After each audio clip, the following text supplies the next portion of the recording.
bringing hope the world over. Hope Channel.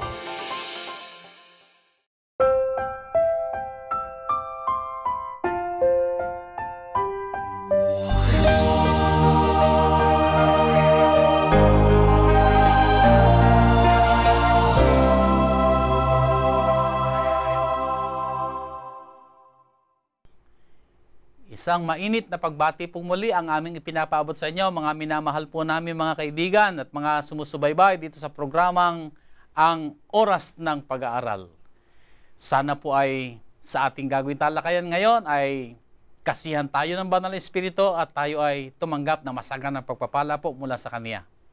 Ako pong muli ang inyong lingkod, Pastor Ben Casimiro, at dito po sa ating talakayan ay makakasama natin muli ang masigasig nating direktor ng North Philippine Union Conference, Pastor Jose Orbed Jr. Maraming salamat, Pastor Ben, at tayo po ay nagbabalik sa lalong pinagagandang leksyon dito pa rin po sa Oras ng Pag-aaral.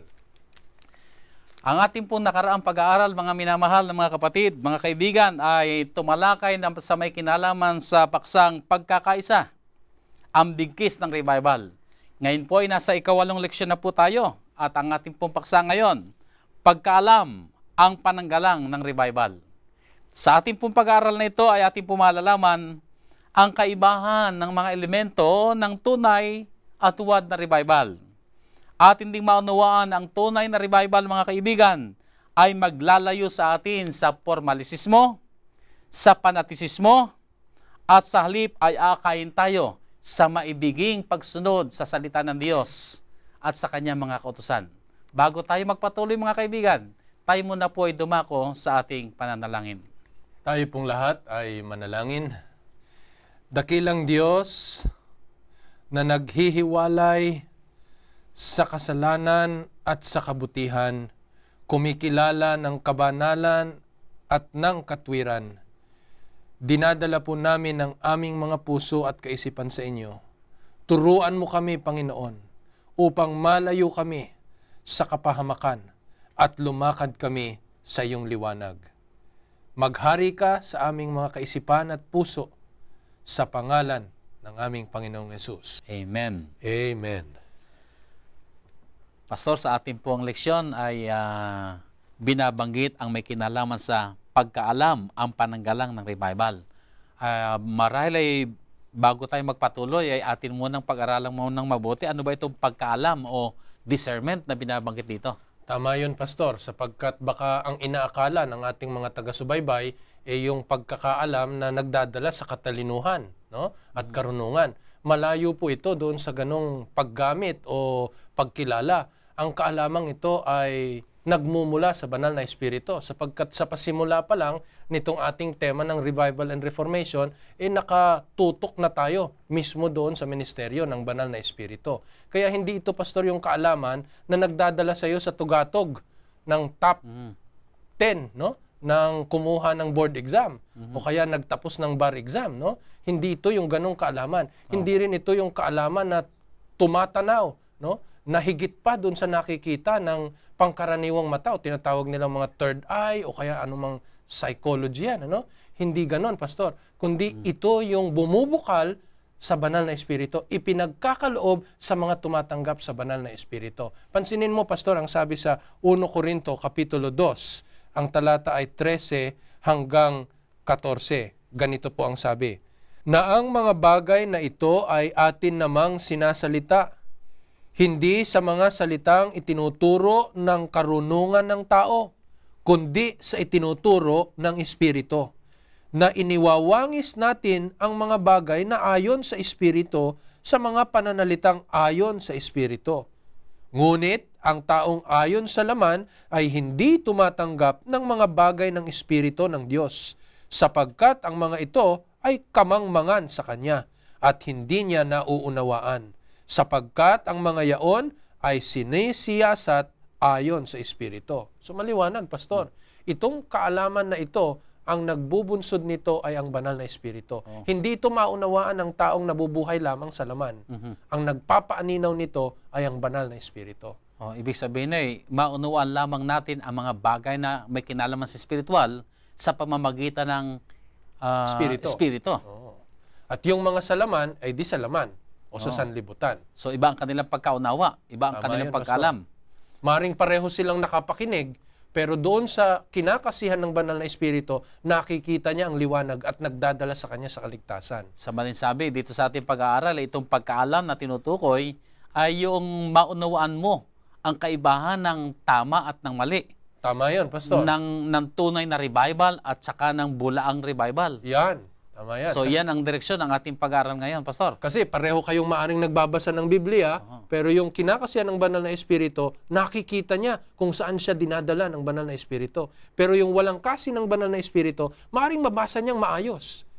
Maaring makita niya na may mga katotohanan, pero hindi ito nagdadala sa kanya sa katotohanan. Okay, maraming salamat, Pastor. So ngayon malinaw na ang ating pag-aaral, mga minamahal mga kaibigan, tungkol dito sa binabanggit na pagkaalam na ito ay ang pananggalang ng revival. Ito'y makakatulong sa atin, sa ating revival, na mabantayan tayo at maingatan tayo mula sa mga daya na gagawin ng kaaway. Sapagkat samantalang tayo'y nag-aaral dito ng revival, alam natin ang kaaway ay gumagawa rin at masigla rin siya at ang kanyang hangarin ay ibaling tayo mula sa katotohanan patungo sa kamalian. Ang nais niya madaya tayo. Sapagkat hindi nilinang itong pagkaalam na ito sa kanyang puso. Kaya nung siya'y sagupain ng kaaway, hindi ito nagamit sa kanyang ikabubuti o pag-iingat ng kanyang pananahan sa ating Panginoong Diyos. Okay, so magpatuloy tayo, Pastor. Ang ating pong paksa ay may kinalaman ngayon sa kalooban ng Diyos at sa kanyang salita. Paano ba natin makikita ang kaugnayan ng kalooban ng Diyos doon sa kanyang salita? Unang-una, Pastor, sapagkat ang kalooban ng Diyos at ang kanyang salita ay inihahatid sa atin ng banal na Espiritu, maliwanag na ipinapahayag ng Panginoon ang kanyang kalooban sa pamamagitan ng kanyang mga salita. At ang kanyang mga salita ay nagmumula naman sa kanyang kalooban. Kaya parang kapsula ito, Pastor, na magkaakibat na gano'n. Hindi mo po pwedeng paghiwalayin. Sapagkat sa oras na ito'y pinapaghiwalay mo, mabububo ang laman niya. Kaya hindi maaari, Pastor, na ang kalooban ng Diyos ay mahiwalay sa kanyang salita. Ulitin ko, ang kanyang salita ay kahayagan ng kanyang kalooban. At ang kanyang kalooban ay nagmumula sa kanyang mga salita. Pastor, napakaliwanag nitong ating tinutunghayang pag-aaral. Kaya nga ang banal na Espiritu ay inaakay tayo sa salita niya. Tama At yan ay makikita natin dito sa aklat ng ikalawang Timoteo, sa Kapitulo 3, talatang 15. Ganito ang wika. At mula sa pagkasanggol ay iyong nalalaman ang mga banal na kasulatan na makapagpadunong sa iyo sa ikaliligtas sa pamamagitan ng pananampalataya kay Kristo Jesus. Totoo yun, Pastor. Kaya dyan mo makikita, Pastor, na ang salita talaga ng Diyos naglalarawan ng kanyang katwiran, ng kanyang kabanalan, ng kanyang kapangyarihan na maghatid sa atin sa tunay na kaligtasan. Nabanggit ko to, Pastor, kasi maraming naglitawan at inilimbag na mga aklat na nagsasabing ito ang daan patungo sa kaligtasan o ito ang magpapakilala sa iyo sa Panginoon o kakailanganin mo ng 35 mga araw para makilala ang Panginoon. Sa kabila ng lahat ng mga nilimbag na ito, Pastor, uuwi tayo Lalapit ka lamang sa salita ng Diyos at hihiling ka ng kaalaman ng banal na Espiritu, walang pagsala na maunawaan mo ito. Hindi ka mangangailangan ng kahit na anumang aklat. Maganda pa nga manapa pa nga na mabasa muna ang salita ng Diyos bago bumasa ng ganitong mga aklat, sapagkat maaring maging yon ay mailigaw tayo. Kaya nga napakahalaga, Pastor, na ano man ang ating mga panukala, ano man ang ating pinaplano, o ano man ang ating gagawin, ay konsultahin natin ang salita ng Diyos. Dahil dito natin makikita ang kalooban ng Diyos para sa ating mga buhay. Alam mo, Pastor, diyan ko nga nakikita yung panganib na marami sa ating mga kabataan, lalong-lalo na yung mga nagpapanukalang magpakasal at magkaroon ng katuwang sa buhay, hanggang sa sila'y nabubuhay. Kadalasan, saan sila pumupunta? Para hanapin ang kalooban ng Panginoon. Sa iba't ibang mga latalain. Sa halip na sanay dito sila tumutuon sa banal na kasulatan. Sapagkat yon ang patotoo ng banal na Espiritu sa salita ng Diyos. Diyan po ang direksyon ng ating pag-aaral sa linggong ito na ang tunay na pagkaunawa ng kalooban ng Diyos. Ang pagdiscover natin sa kalooban ng Diyos ay ito yung diwa ng revival na nais natin maging karansan. Ang makilala ng lubusan ang ating Panginoong Hesus. At makikilala natin siya ng lubusan sa pamamagitan ng kanyang salita. Tama. At kapag binasa naman natin ang kanyang salita, ito naman na naunawaan natin ang kalooban Yun. at ang kahayagan ng kanyang mga panukala sa ating buhay. Amen. So, magpatuloy tayo, Pastor. Sa ating pag-aaral ay binabanggitin ang may kinalaman naman sa pag-ibig ng Diyos at sa kanyang kautusan. Paano natin nakikita naman din ang relasyon ng dalawang ito? Yung pag-ibig ng Diyos at saka doon sa kanyang kautusan. Aba, Pastor. Anong relasyon ang makikita natin dito? Katulad din yan, Pastor, nung nauna kanina, no? Yung kalooban ng Diyos at saka yung kanyang salita. No? Kasi dito naman, sa kanyang kautusan at sa pag-ibig, nauugnay din sila. Ang kahayagan ng kautusan ng Panginoon ay ang kanyang pag-ibig. At ang ito namang pag-ibig ng Panginoon ay nakikilalang lubusan sa kanyang mga kautusan. Kaya itong dalawang ito, kautusan at yung pag-ibig ng Panginoon, ay magkalakip ng tunay, lalong-lalo na pagka ang pinag-uusapan ito ngang pagbabalik sigla at panibagong buhay sa ating Panginoon. Hindi uubra na pagka tayo may pag-ibig ng Panginoon na hindi tayo susunod sa kanyang kautusan. No? Sapagkat pagka tayo umiibig, nagiging bunga ng ating pag-ibig, yung ating pagsunod sa kanyang kalooban. No? Pero pwede kang sumusunod sa kautusan nang wala kang pagkakilala sa Diyos at wala kang pag-ibig sa Kanya. Yun ang mapanganib. Tama. Yun ang napakadelikado na ang tawagan ng iba dyan ay nagiging legalista. Opo, tama yun, Pastor. At ito'y napakalaking kapahamakan sa sino mang gumagawa noon na nandoon yung pagdidiin sa pagsunod at nandoon yung kagustuhan sumunod. At naroon yung kanyang pagbabantay na masunod ang kautusan ng Diyos. Pero wala sa tunay na pagkakilala sa ating Panginoon. Nangyayari yun, Pastor, dahil nga wala yung ministeryo ng Banal na Espiritu. Ang naghahatid ng pag-ibig ng Panginoong Hesus sa atin ay ang Banal na Espiritu. Kaya pag talagang hindi nakamtan ng Banal na Espiritu sa buhay natin sa pamamagitan ng kanyang pag-ibig, hindi maaring makasunod tayo ng may bukal sa ating kalooban at dahil sa ating pagnanais na masunod ang ating Panginoon. Sabi, dito sa ating pinag-aaralang pagkaalam o discernment ay napakalagang maunawaan ng ating mga kapatiran, ng lahat nating mga manonood, na ang pag-ibig ng Diyos ay nahayag sa kanyang kautusan.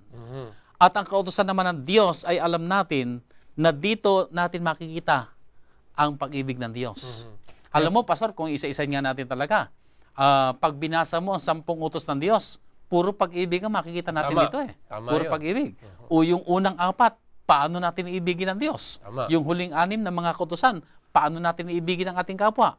At sinabi rin sa Banal na Kasulatan, ang buong kautusan ay nakahayagan ng pag-ibig ng Diyos. Alam mo, Pastor, habang sinusundan ko yung mga binabanggit mong yan, nababalangkas ko sa aking pag-iisip na paano mo malaman ang huwad sa tunay, paano ka magkakaroon ng kaalamang inihahatid ng Banal na Espiritu? Una, sa kanyang mga salita. Di ba? Ikalawa, sa kanyang kautusan. Pagka ang iyong iniisip ay malayo sa dalawang ito, makatitiyak ka na hindi ka tumatahak ng tamang kalooban ng ating Panginoong Diyos. Kaya dito ibinabase yung pagkaalam. Ito ang nagiging kapahayagan na ang Banal na Espiritu ay tunay na kumakasi o naghahari sa iyo upang maganap mong kalooban ng ating Panginoon. Pastor, napakaganda. Pero dito sa ating pag-aaral, kagaya ng binanggit natin kanina, may mga mapanganib na mga bagay na kailangan natin bantayan din. At ito'y kailangan natin malaman. Makita kagad natin upang hindi tayo mapahamak. Na dito sa ating paksa binabanggit yung formalisismo, panatisismo, at yung pananampalataya. So, ano ba ang kahulugan nitong formalismo at panatisismo na napakahalagang ating maalaman at maunawaan upang kung makita natin ay mabantayan natin ang ating mga sarili? Walang pagsala, Pastor, na maalaman natin yan. Sapagkat yung naunang dalawa, yung tinatawag na panatisismo, at yung ikalawa naman ay formalismo, pawang mga huwad na pananampalataya.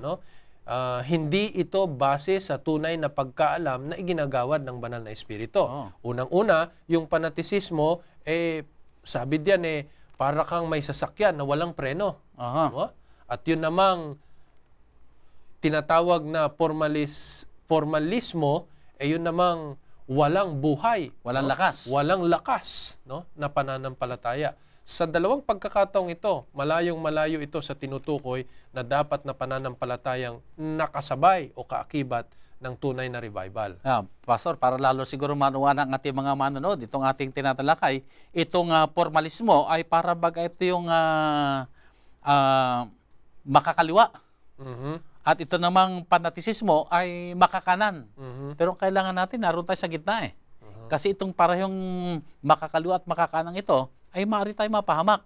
Kagaya nga ng binanggit mo, iahalin tulad sa sasakyan. Ay itong formalisismo ay para bagang sasakyan na walang preno o walang lakas. At ito namang panatisismo ay parang sasakyan walang preno. Ay alin ba niyang sasakyan na yun ang gusto mong gamitin? Aba, wala. Hindi maaari yun. Mahirap ano? Malaman mo pa lamang. Dadalhin ka niyan sa kamatayan. Alam natin na hindi ito tatakbo ng ayon sa gusto natin at maaari tayong mapahamak. Kaya napakahalaga na ating maalaman o ma-discern natin alin ba ang panukala ng Panginoon sa ating mga buhay. Alin daan ba ang kailangan nating tahakin na dito'y makita natin ang patnubay ng banal na Espiritu. Alam mo, Pastor, may mga binabanggit pa dyan sa ating leksyon na talagang inihahalin tulad yung huwad at saka yung totoo. Sabi nga yung totoo talagang balanse, no? Nakikita niya ang diwa ng salita at ang karanasan ay nailalapat ng tama, no? Hindi po pwede kasi na itong pagbabagong buhay natin sa Panginoon ay puro lamang pagsunod na walang tunay na karanasan ng inilalapit ka sa Panginoon. Dapat nakakadama ka eh. Kasi yung mga unang mananampalataya nga nang sila'y kasiyan ng banal na Espiritu kinalampag ang lugar na kanilang kinaroroonan So meron ding emosyon, Pastor, no? Nararamdaman mo rin, no? Pero kalakip nito ang labis na pagkaunawa mo sa paggawa ng Panginoon sa buhay mo. Kasi nga banal na Espiritu. Pero pag hindi ito nabalanse itong dalawang ito at nalugmok ka lang doon sa puro damdamin, no? Parang nakakarama ka, ay narito na ang banal na Espiritu sa iba ng aking pakiramdam. Doon tayo nadadaya. At kung minsan babanggitin po, nakakakita ng mga kababalagan o mga himala, ay di lalo pa nga. Hindi natin sinasabing walang kababalagan o mga himala. Pero pagka ito ang naging basihan naman natin sa tinatawag nating pagkilala ng tunay na revival, ay baka mapahamak din tayo. Walang pagsala, Pastor. Talagang mapapahamak tayo So, kagaya rin naman ang binabanggit na yun sa pagsunod. Maganda ang pagsunod. Pero pagka naman ang pagdidiin natin ng pagsunod ay para maligtas, ay hindi ito ang ating paniniwala. At ito yung napakabuti ang ating maipabot sapagkat marami po mga tao na natidinig namin, ay bakit ba kayo mga Seventh-day Adventist ay nagpapahalaga sa pagsunod, ay sumunod na si Kristo na sumunod dyan. Ay magandang ito yung ating maipaliwanag na ang pagsunod po natin hindi paraan para maligtas, kundi ito'y kahayagan ng ating kagalakan, pagmamahal sa ating Panginoon na tayo kanyang iniligtas na. So, nailalayo tayo doon sa tinatawag na legalismo na naididiin yung pagsunod na kahayagan ng kaligtasan. No? O yung pagsunod ay pamamaraan ng kaligtasan. Yan. Hindi ito ang ating pinaniniwalaan. At ang Seventh-day Adventist ay walang ganitong turo na dinadala. Kagaya ng ibinibintang sa atin na tayo raw ay naliligtas sa pagsunod. Pero ito'y walang katotohanan. At wala tayong ganitong paniniwala. Manaka pa ay ating dinidiin, ang pagsunod ay kahayagan ng ating pag-ibig sa Panginoon.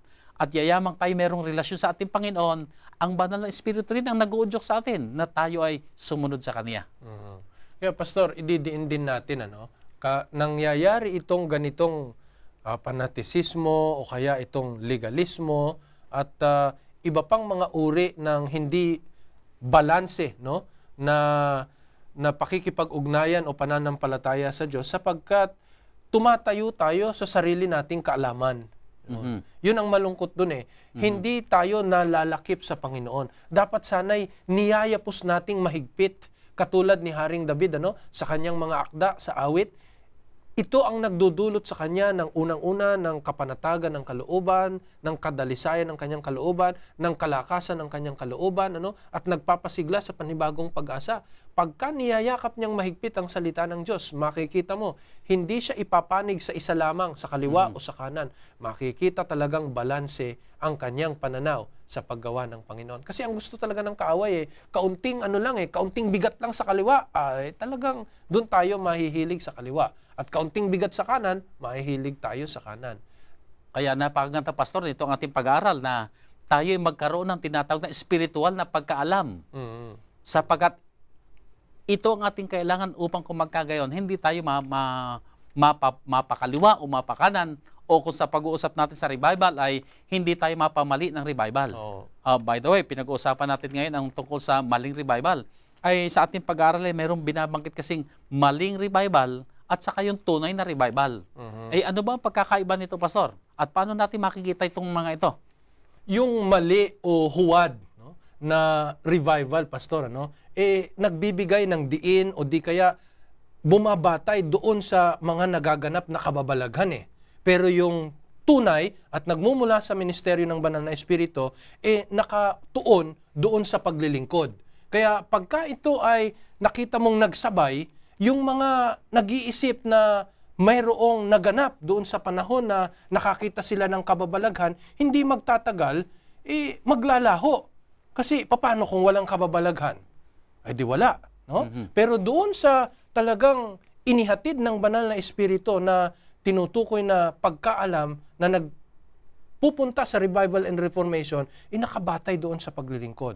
Ibig sabihin, maglilingkod sila o sila'y magpapakita ng pananalig at pananampalataya sa Diyos sa kabila ng walang kababalaghan sapagkat ang mithiin nila ay makapaglingkod. Pakinggan mo, Pastor, ang magandang halimbawa ng ating Panginoong Hesus. Lucas 19, ang talata ay 10. Okay, ganito umika sa Lucas 19, sa talatang 10, sapagkat ang anak ng tao ay naparito upang hanapin at iligtas ang nawala. Kita mo? Kaya ang Panginoon talaga nandun sa paglilingkod doon sa pagliligtas, no? Hindi doon sa kababalaghan. Alam mo, Pastor, kaya ako nababanggit yan kasi maging sa huling kapanahunan, gagawa ang kaaway ng mga katumbas na kababalaghan, no? Na parang iisipin natin, ito na ang tunay. Yung pala naman, ito'y huwad. Sapagkat matutulad yun ng kaaway. Pero yung paglilingkod na tama sa Panginoon, ay maipaglilingkod lamang ng isang taong may pagkakilala sa Diyos at bumubukal sa Kanya ang pag-ibig. Tama, Pastor. Ibig sabihin ay napakahalaga talaga itong ating pinag-aaralan ngayon na pagkaalam. Maunawaan, makita natin ang kaibahan. Ako'y naniniwala rin, Pastor, na ang Panginoon ay gagawa talaga ng kababalaghan sa huling kapanahonan.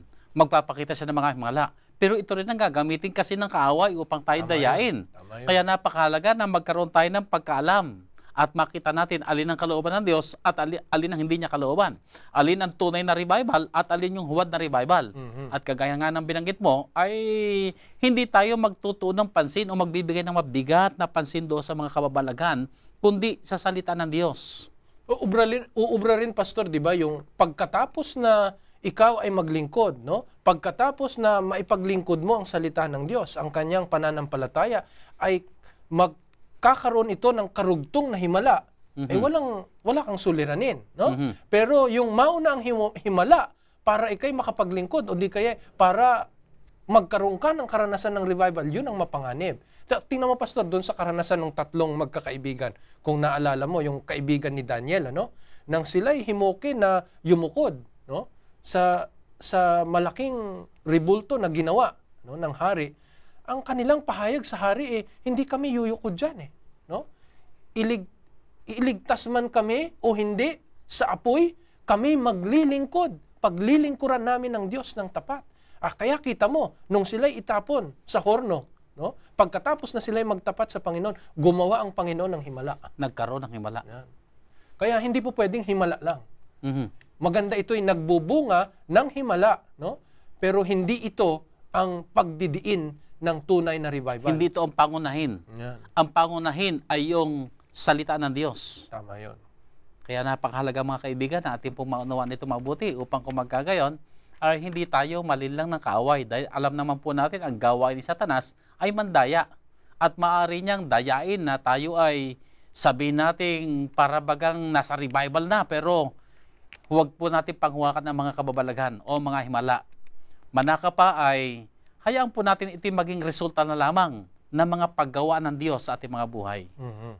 Pastor, dito sa ating pag-aaral ay makita natin ang tungkol naman sa mga bunga at kaloob ng Banal Espiritu. Paano ba natin bibigyan ng kaibahan itong bunga ng Banal Espiritu at saka yung kaloob ng banal na Espiritu. Bagamat ito'y magkaiba, Pastor, gusto nating idiin na ito'y nagmumula sa nag-iisang Espiritu. Yan ang maliwanag dyan. Isang Espiritu ang pinagmumulan. Subalit yung mga tinatawag na bunga, ito ay naaayon sa ating mga katangian. Kaya ito, Pastor, ang mga bunga ng Espiritu ay may kinalaman sa katangian, no? Na isinasalamin sa atin ng Panginoon. Pagka gumagawa ang banal na Espiritu sa ating mga buhay, nagkakaroon tayo itong mga binabanggit na bunga. Katulad nitong nasa Galatia, Kapitulo 5, ang katulad nito ay yung pag-ibig, katuwaan, kapayapaan, pagpapahinuhod, kagandahang loob, kabutihan, at marami pa, no? At ito namang mga tinatawag na kaloob ng banal na Espiritu, ay ito yung mga ipinagkakaloob ng Panginoon sa atin sa pamagitan ng banal na Espiritu upang tapat tayong makapaglingkod. Sa iba'y pinagkalooban na maging tagapagturo, propeta, no? Apostol, ebanghelista, at marami pang iba. Mga talento na ibinigay sa atin para magamit sa paglilingkod. At sa ikatitibay ng katawan ng ating Panginoong Diyos. Pero itong bunga ng banal na Espiritu ay mga katangiang Likas na katangian natin. Likas na katangian na ibinabahagi sa atin ng banal na Espiritu. Dito, Pastor, ay napakabuting ating makita na hanapin muna natin ang bunga ng Espiritu bago ang kaloob ng Espiritu. Ibig sabihin, hangarin muna natin itong bunga na ito na sa pamagitan ng banal na Espiritu ay mahayag sa ating katangian. At doon tayo makagagawa. At idadagdag niya. No? Kasi kung gagawa tayo na wala pa sa atin yung bunga ng Espiritu, ay baka magpakitang gilas lamang tayo na ako'y magaling umawit, ako'y magaling mangaral, at yun hindi nanggagaling sa Espiritu. Oo. So, mapanganib din yun. Kaya napakalaga na unahin muna nating idalangin na pagkalooban tayo ng banal na Espiritu ng kanyang bunga na binasa mo kanina. Ito yung pag-ibig, kagandahang loob, pagtitiis. Kung meron na tayo nito mga bunga ng banal na Espiritu, at saka natin hilingin ngayon tayo bigyang kapangyarihan ng banal na Espiritu sa pamamagitan ng mga bunga o sa pamamagitan ng mga kaloob na ito ng banal na Espiritu. O di kaya, Pastor, alinsabay, ano, na habang sinasakdal ng Panginoon sa iyo ang mga bungang ito, no, binagkakalooban niya ng pagkakataon ka upang malinang din sa iyo, no, ang mga kaloob naman upang patuloy kang makapaglingkod. Yan, tama yan. Tama yan. Ngayon, Pastor, habang sinusundan ko itong pagbabalangkas mo, no, nagpasimula tayo sa pagkaalam. Ngayon naaninaw ko na, Pastor, na maliwanag na hindi tayo iiwanan ng banal na Espiritu, na hindi natin matutukoy kung tayo'y nalililo o di kaya tayo'y nasa tamang daan eh. Kasi nang pasimula, sinabi mo ang kahalagahan ng salita ng Diyos. Malalaman mo ang kanyang kalooban. Pagkatapos, tinukoy mo yung kanyang kautusan. Napakahalaga ng kautusan ng Panginoon. Sapagkat pag kayo'y hindi sumusunod sa kautusan ng Panginoon, alam mong hindi tama. At pangatlo, binanggit mo yung pananampalataya. Pagka ito'y nahilig sa legalismo, formalismo, o di kaya ay panatisismo, alam mong hindi tama at hindi sa revival. At ito namang tinutukoy mo ngayon ay yung paglilingkod, Pastor. No? Yung paglilingkod na hindi lamang nakabase sa malaking pagdidiin ng kababalaghan, kung hindi nakabase sa masidhing pagnanais na makapaglingkod sa Panginoon. Lahat ng mga bagay na ito, mga kaibigan naming nanonood sa talakayang ito, ay magbubunga ng katangian sa ating Panginoong Diyos, at ito'y bibigyan din tayo ng pagkakataon upang tayo'y makapaglingkod ayon sa kaloob ng ating Panginoon. Kaya babalikan natin, Pastor, yung ating paksa na napakahalaga na at magkaroon tayo nitong pagkaalam. Sapagkat kung malaman natin ito, kung makita natin ito, kung maunawaan natin ito, makapamumuhay tayo ng tama. At hindi tayo maaakay ng kaaway sa pagpunta sa kaliwa o sa kanan, kundi tayo makakadiretso. Sapagkat nakikita natin ang tama. Dahil ang banal na Espiritu ang nagbibigay sa atin ng karunungan para tayo ay makaunawa ng kanyang kalooban. Tama, Pastor. Kung mapansin po ng ating mga taga-subaybay, yung mga nauna nating leksyon hanggang dito po sa leksyon na 8, ay pawang mga kaganapan sa sarili nating mga buhay. Sapagkat yung mga susunod na nating leksyon, Pastor, no, pagkatapos ng leksyon na ito, ay yung maihahayag sa ating mga buhay na tinatawag na reformation. No? Dito na makikita kung ano ang ibinunga nitong mga kaganapan na ito sa sarili nating buhay. Kaya po, binabalangkas po na namin ito ng mainam sapagkat dito na bubunsod yung makikita talagang paggawa ng banal na Espiritu sa kahayagan ng ating buhay. Okay, ang tawag dito, Pastor, ay naunang munang gumawa sa atin ang banal na Espiritu. Sa loob. Nagpasimula muna sa loob, palabas. Tama yun. So, ang revival ay nagpasimula rito sa atin at ating susunod na tatalakay naman yung panlabas na tinatawag na reformasyon. Tama, Pastor. Pastor, dito sa ating pag-aaral ay meron pa rin isang binabanggit sa Aklat ng Galacia, Kapitulo 5, sa talatang 16 ang wika. Sinasabi ko nga, magsilakad kayo ayon sa Espiritu at hindi nyo gagawin ang mga pita ng laman. Ano ba itong sinasabi ni San Pablo rito na magsilakad kayo ayon sa Espiritu? Paano natin magagawa ang lumakad sa Espiritu? Mas maintindihan ito, Pastor, kung ipagpapatuloy mo sa kasunod na talata na binasa natin kanina, sa talatang 17, Pastor. Ganito ang wika. Sapagkat ang laman ay nagnanasa ng laban sa Espiritu, at ang Espiritu ay laban sa laman. Sapagkat ang mga ito ay nagkakalaban, upang huwag ninyong gawin ang bagay na inyong ibigin. Kaya maliwanag, Pastor, ang paglakad sa sarili ay yung paggawa ng nais natin o ibig natin. Pero ang paglakad sa Espiritu ay yung ninanais ng banal na Espiritu. Kaya mahalagang makita ang bunga nito. No? Kaya yung mga lumalakad ayon sa Espiritu, makikita mo sa kanila ang bunga ng Espiritu. No? Pero yung lumalakad naman ayon sa laman, makikita mo naman ang ganitong mga gawa. Papasimulan ko, Pastor, sa talatang 19. At hayag ang mga gawa ng laman sa makatwid bagay, ang mga ito, pakikiapid, karumihan, kalibugan, pagsamba sa Diyos-Diyosan, pangkukulam, mga pagtataniman, mga pagtatalo, mga paninibugho, mga pagkakaalitan, mga pagkakapikampi, mga pagkakabahabahagi, mga hidwang pananampalataya. Lahat ng ito, Pastor, no, ay bunga ng paglakad sa laman. No? Kaya ito ang tinutukoy na paglakad sa laman, no? Na malayong-malayo sa paglakad sa banal na Espiritu na nagbubunga naman ng katuwaan, ng pag-ibig, ng kapayapaan at marami pang iba. Sa maling sabi, Pastor, kung nakikita na natin ang ating lakad ay narito sa mga bagay na naririto. Na lumalakad na tayo sa mga bagay ng sanlibutan, mga bagay na nakapipigati sa banal na Espiritu, ay hindi na tayo lumalakad sa Espiritu, kundi sang-ayon na sa ating laman o sang-ayon sa ating dating pagkatao. Totoo yan, Pastor. Kung ibabalik natin yan sa huwad na revival, tsaka sa tamang revival, meron kasing mga bumabangon na tinaguriang revival na sa halip na dalhin ka sa Panginoon, dinadala ka sa mga makalaman na bagay. No? Katulad halimbawa, ang ituturo ay ang paraan ng pakikipag-ugnayan sa Diyos ay pakikipagtalik doon sa pangunahing tagapagturo.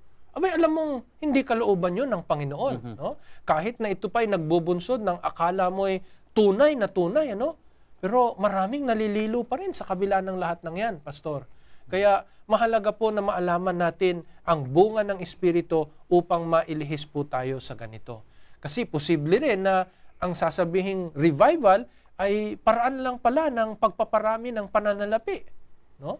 Kung hindi natin yun matutukoy, malililo nga tayo. Mauuwi tayo sa paglakad kasama ang sanlibutan.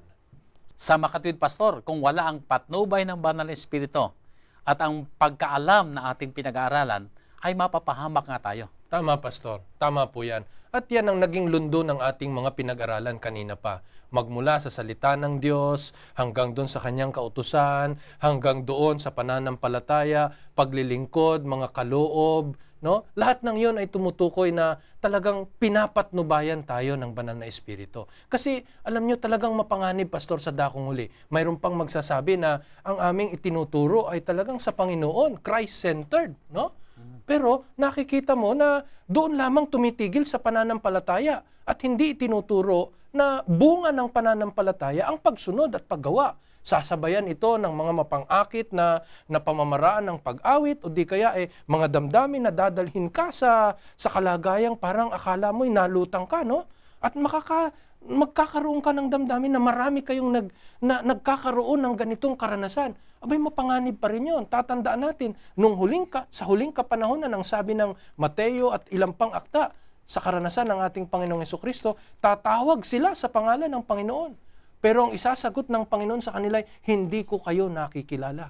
Ang ilan pa ay marahil ay mag-iisip, no? Na siguro yan na nga ang tama. Sapagkat ang itinuturo niya yung pala'y merong kapangyarihan sa loob mo, no? At pagka inakit mo itong mga positibong bagay, ito'y lalapit lahat sa iyo, no? Mahirap din yung ganung kaisipan. Kaya talagang babalansin mo. Tama ang lahat ng binalangkas mo kanina, Pastor. Lahat ng ito'y maghahatid sa atin sa tamang kaalaman sa ating Panginoong Diyos. Ulitin ko po, mula sa Panginoon ang kaalaman na nagdadala sa atin sa revival. Sa Santiago, Kapitulo 1, ang talata ay 5, ganito po ang sabi. Ngunit kung nagkukulang ng karunungan ang sinuman sa inyo, ay humingi sa Diyos, na nagbibigay ng sagana sa lahat at hindi nanunumbat, at ito'y ibibigay sa Kanya. Ito ang pangako ng ating Panginoon. Sana'y lumapit tayo sa Kanya. Sana'y managana sa atin ang kaalaman na maglilihis sa atin sa tiyak na kapahamakan. Sana'y tunay tayong makaranas ng revival na idinudulot ng pagkakilala sa ating banal na Diyos. Maraming salamat, Pastor, sa iyo napakagandang paliwanag. Nawa mga minamahal namin mga kaibigan, mga manonood, kayo po'y pinagpala ng lubos sa ating pong ginawang talakayan. At ngayon po sa ating pong pagtatapos, tayo po'y muling dumako sa ating panalangin. Aming Amang Diyos na sa langit, kayo po'y tuloy-tuloy naming pinupuri, pinararangalan sa kadahilanan ng inyong mayamang pag-ibig, kabutihan sa bawat isa amin.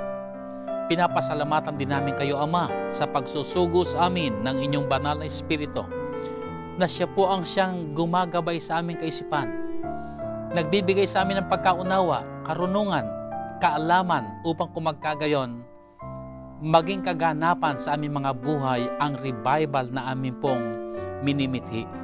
O banal na Diyos, kayo na rin po ang magbigay sa amin lahat ng kapangyarihang makapamuhay ng ayon sa inyong banal na kalooban. Muli po, Panginoon, ang aming pamanik sa inyo sa lahat po ng mga nakikinig, sa lahat po ng mga sumusubaybay at nanonood sa programang ito. Saan man sila naroon, O Diyos, mangyari nawa po patungan sila ng inyong mapagpalang kamay. Maging karanasan namin lahat ang kami patnubayan ng inyong banal na Espiritu. Gabayan ng inyong banal na Espiritu.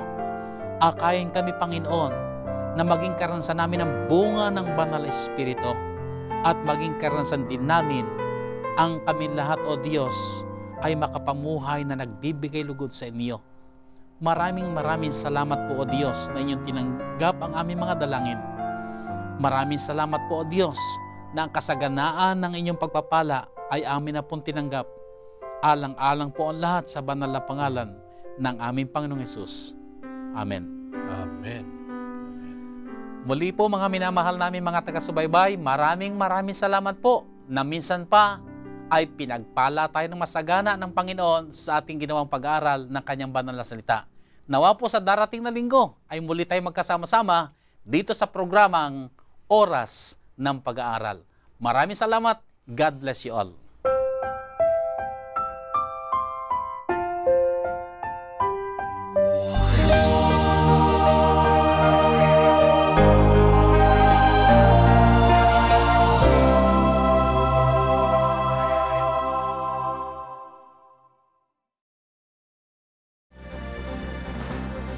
Presenting the best news in the world. You're watching the Hope Channel. Hope Channel viewers are loyal, encouraging friends and neighbors to watch. Why?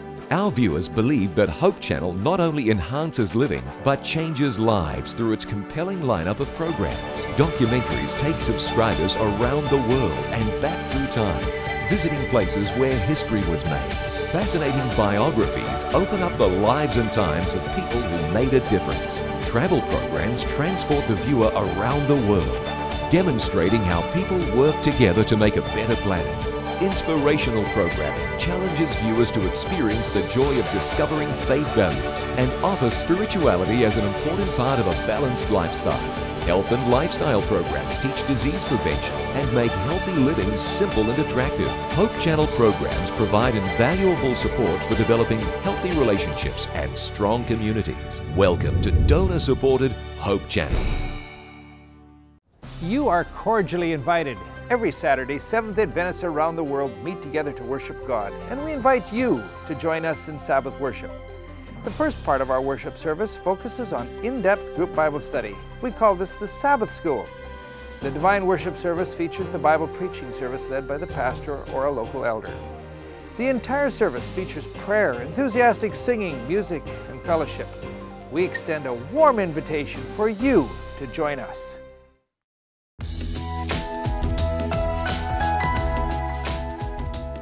With the high rate of divorce today, many young adults who are dating are wondering if it's worth it to be married. Is it possible to be happy in marriage?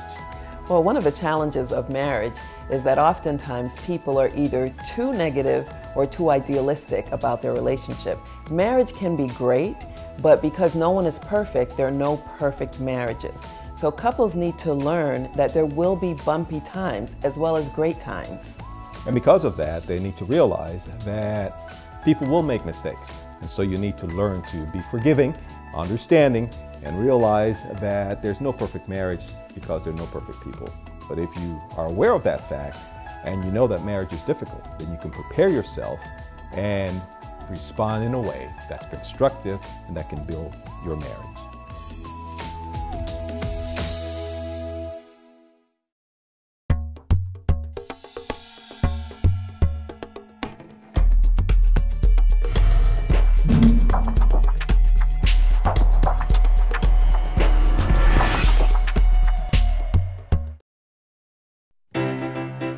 From the 7,107 islands of the Philippines comes our sun-kissed warm congratulations to Hope Channel's newest milestone. We are proud to be a part of the Hope Channel team. This is the Lord's work. He will carry us through. And Team Philippines is with you all the way. Worldwide Ministry of the Hope Channel. Mabuhay!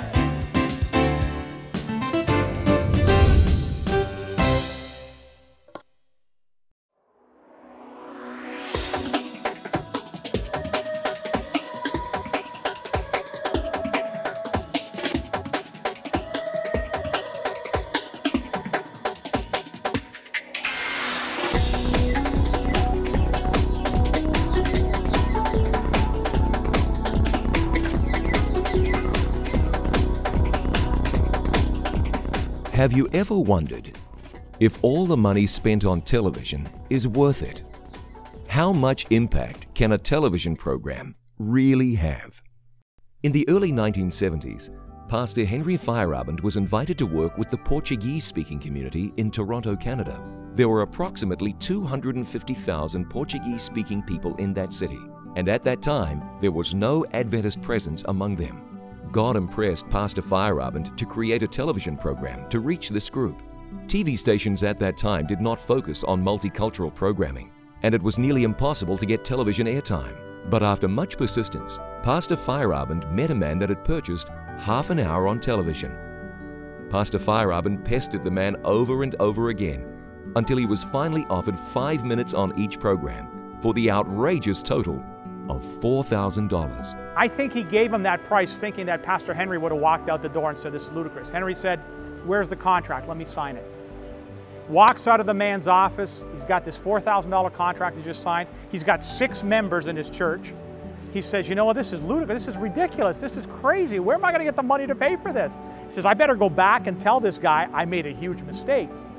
But then he stops midway and he says, "But what if this door is being opened by God?" Anyway, he decides to head back to this little Ukrainian church that this Portuguese group was renting a room there. He goes to the mailbox as soon as he arrives at the church, and in the mailbox is a letter addressed to him personally. He thought that was kind of strange. He opens this envelope. Inside is a note from a friend he hadn't seen in 20 years. The gentleman's name was Dr. Edgar Latimer from Massachusetts. A little note in there simply said, "Henry, I thought you might need this." Enclosed is a $1,000 check. By the end of the week, another $3,000 had come in. Now the entire series of telecasts could be completely paid for. Now the focus began on, well, what am I going to do in 5 minutes?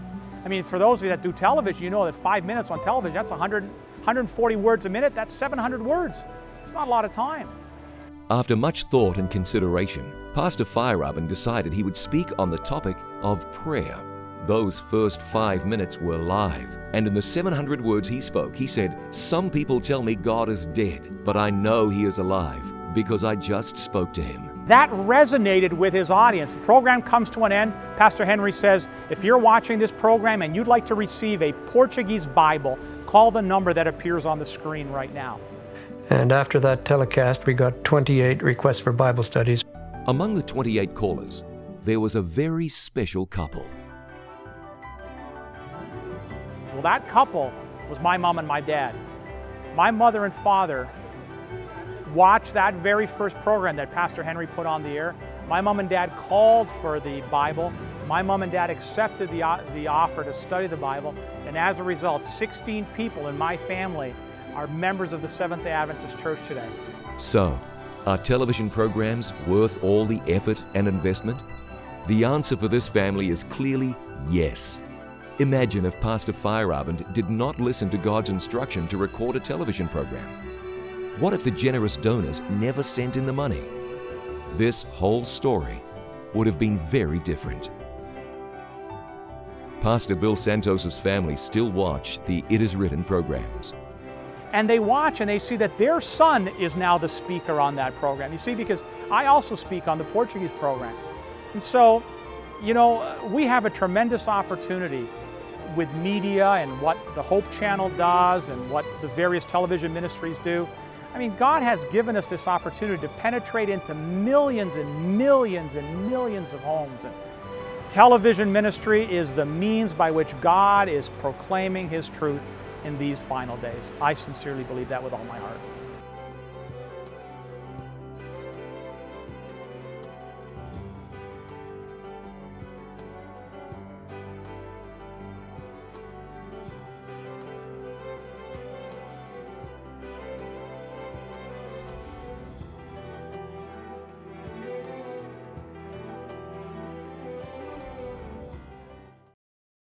Be in too. Join the Hands of Hope Ministry, a visionary group of Christians rapidly spreading the gospel to all the world, every minute of every day.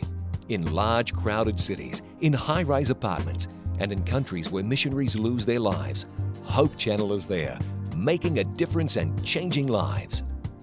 After traveling the globe for nearly 40 years sharing the gospel of Christ, I know of no better way to communicate the gospel than television. You can be a hand of hope in giving the gospel to spiritually hungry people. As a Hands of Hope member, you'll receive monthly reports on Hope Channel's global progress, thrilling mission stories on DVD, and a membership card that allows you 10% off all your book purchases at Adventist book centers across North America. So write, call, or visit us online to receive your free Hands of Hope brochure to learn more about how you can make a powerful difference in God's work with the Hope Channel.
Every project, Every shooting, every dream that comes true comes with a price, hard work. But with every production, every script, every realized dream comes a renewed heart and life.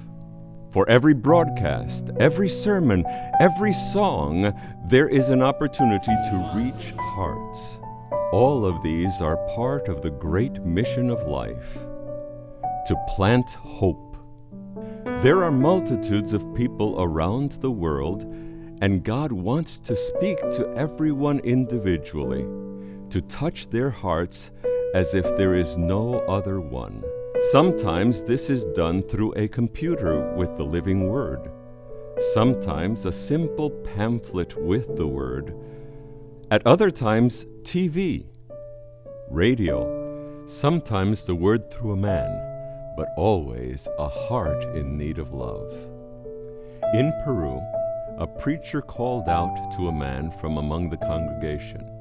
It was a special live broadcast.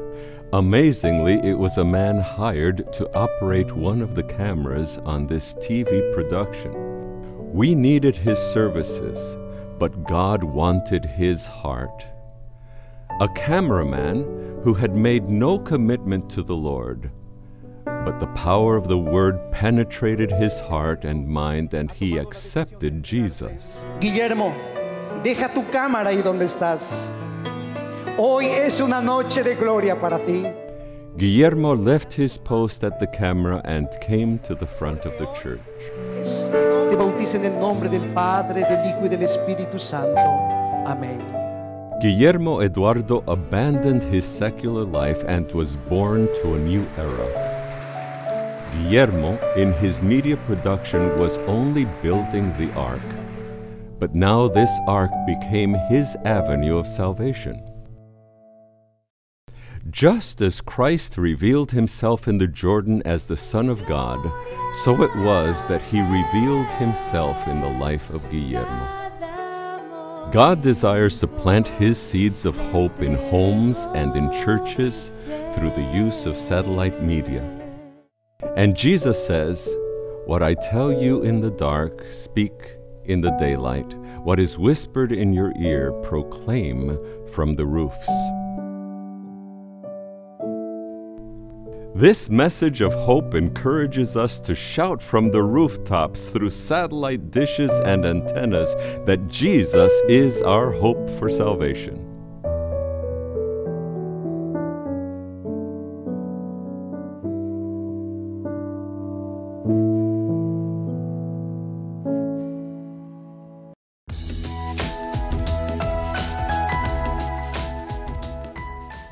The issue of domestic violence is often approached from the perspective of women, usually men abusing women.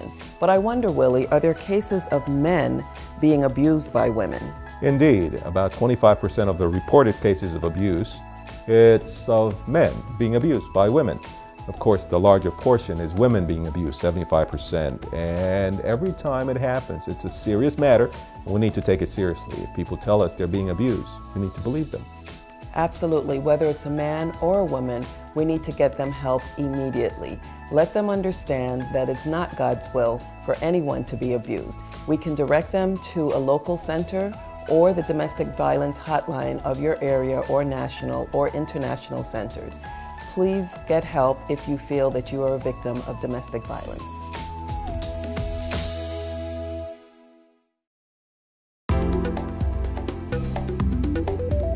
Being held captive by a plant and then killed by it sounds like science fiction. Really? A tobacco plant captures its prey through the stimulation that nicotine supplies and then shackles its victim with the ongoing dependence on this potent drug. Nicotine reaches the brain 7 seconds after inhalation. It is one of the most potent central nervous system drugs, and when compared milligram for milligram, it is 10 times more powerful a mood elevator than heroin, cocaine, or methamphetamine. It works in the pleasure-reward portion of the brain that works with our reasoning and memory. The administration of nicotine causes the sensation of pleasure, the shackles that bind its users. In effect, tobacco use imparts fingertip control over mood and pleasure. But all this is at a price that could cost you your life. Take the step, break the habit. Presenting the best news in the world. You're watching the Hope Channel.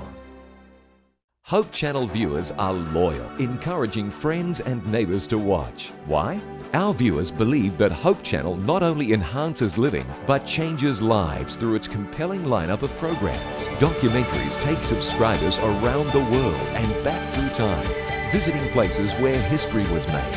Fascinating biographies open up the lives and times of people who made a difference. Travel programs transport the viewer around the world, demonstrating how people work together to make a better planet.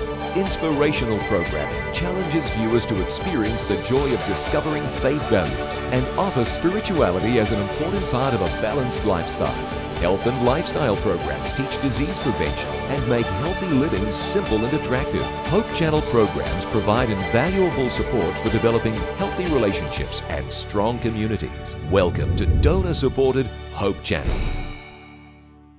You are cordially invited. Every Saturday, Seventh-day Adventists around the world meet together to worship God, and we invite you to join us in Sabbath worship. The first part of our worship service focuses on in-depth group Bible study. We call this the Sabbath School. The Divine Worship service features the Bible preaching service led by the pastor or a local elder. The entire service features prayer, enthusiastic singing, music, and fellowship. We extend a warm invitation for you to join us.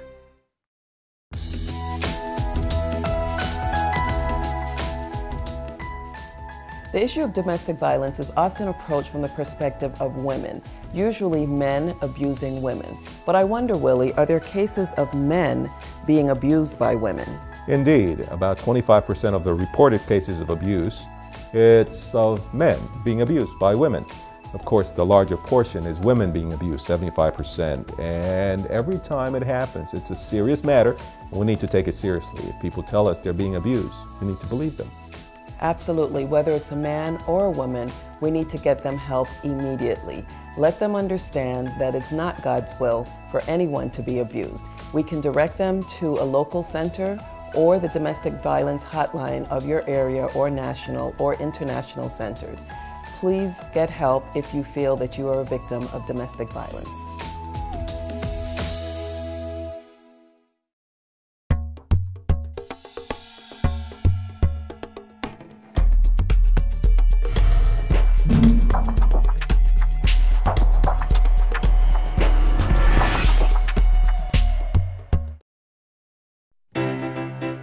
From the 7,107 islands of the Philippines comes our sun-kissed warm congratulations to Hope Channel's newest milestone. We are proud to be a part of the Hope Channel team. This is the Lord's work. He will carry us through. And Team Philippines is with you all the way. Worldwide Ministry of the Hope Channel. Mabuhay!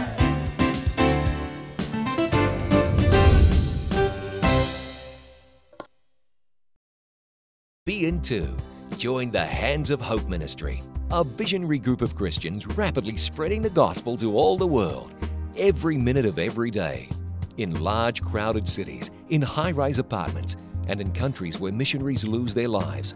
Hope Channel is there, making a difference and changing lives. After traveling the globe for nearly 40 years sharing the gospel of Christ, I know of no better way to communicate the gospel than television. You can be a hand of hope in giving the gospel to spiritually hungry people.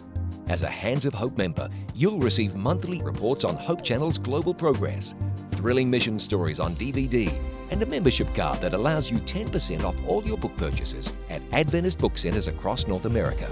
So write, call, or visit us online to receive your free Hands of Hope brochure to learn more about how you can make a powerful difference in God's work with the Hope Channel.